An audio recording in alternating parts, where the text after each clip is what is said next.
Did you just see that? Playground AI just got a supercharge.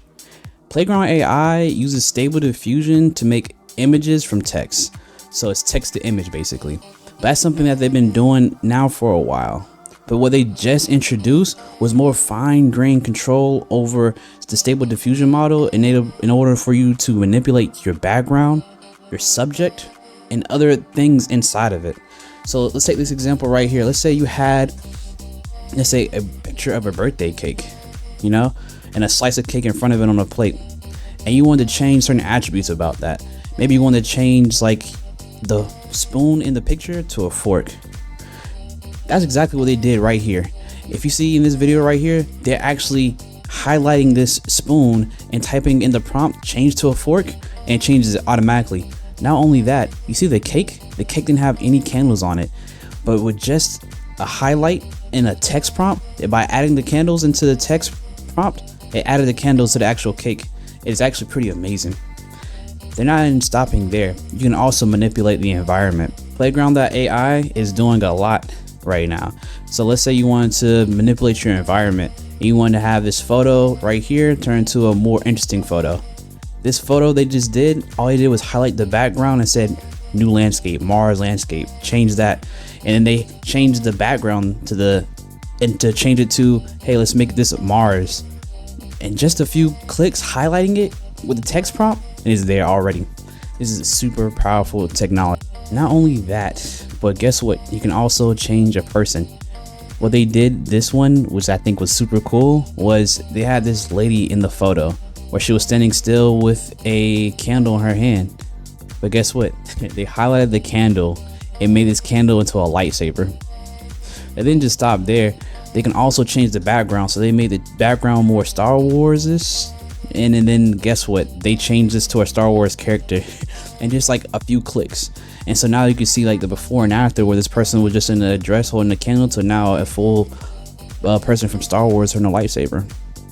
It's crazy what they're doing.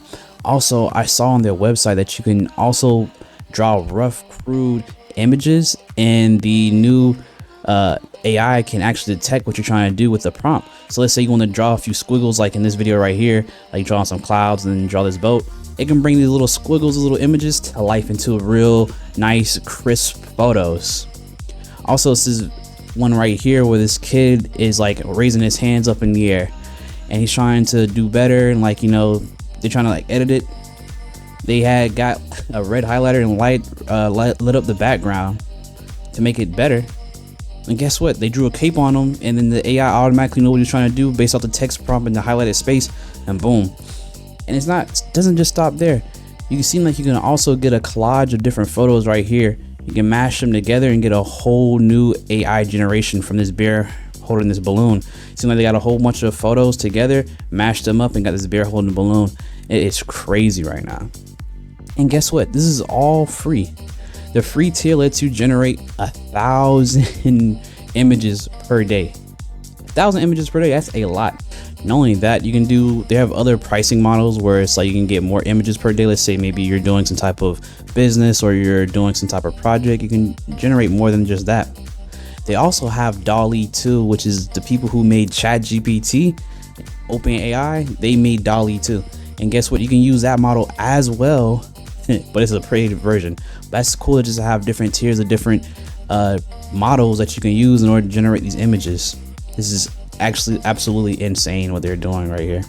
You can even see right here where they have this photo of this lady and they're changing her earrings in different colors. Not only that, they're changing it to make her background into a more forestry spring look to a winter look. And they did that in other photos too, where they was changing the background of one photo from like a summer photo, added some squiggles here and there, and type it in the prompt, make it winter, and boom, it changed automatically. It's just crazy. You can also manipulate the background to expand it. Let's say you want to make the canvas bigger, you want to have more width in the canvas, you can also add that just as well if you want to add that. Also, another thing that you can do as well is like have an existing photo, you can cut out the image and then make a whole new background for that image. This is absolutely crazy. Also, another thing that you can do is that, like, let's say you want to create an image and you want to collaborate with multiple people, multiple team members. You can also do that. You have a canvas where you can just drag and drop different photos that y'all making together to make one huge image. They are definitely changing. Now, I did want to try at least 1 or 2 photos myself to see what can happen, and that's exactly what I'm gonna do. As you see here, I have a picture of Margot Robbie from Focus, and I just want to play around with her photo a little bit to see what I can do. First, I'm gonna say make photo bigger. See what happens if I put generate. Interesting. So right there, it seems like it turned into some type of painting or something like that. Almost looks like a web browser. That's actually pretty interesting right there. But let me start over. So this is like where you can like drag and drop and like collaborate with other people. Per image from computer. Let's do focus. Let me see if I can delete this one. We're back at the original photo. Let's see if I can I zoomed in a little bit. Let me see if I can dress green. Generate. Not exactly what I was thinking about. I'm gonna do image strength. I'm gonna pull it up a little bit more. Add another one back from computer. So let me zoom in. Boom. Had a whole tutorial. As you see there, I kind of made the dress a little bit greener. Let me see what happens if I added this back here. Okay, you just see that. I just made the dress green. Now let me see if I can do the background now. See if I can do the background. Let's see if I can. What happens if I put add window? Didn't quite do it that time. Sapphic. And it even kind of got rid of her arm. Let me just do it over here, just like one big window. Instead of it being plural, just do a singular, add window. See if it'll like give some light outside and add context to the photo. Okay, you can see a little bit of it. Let me see if I do this again over here. Window bigger. Okay, I mean, it's not too bad. You can still tell that it's a staircase and now like the window was added.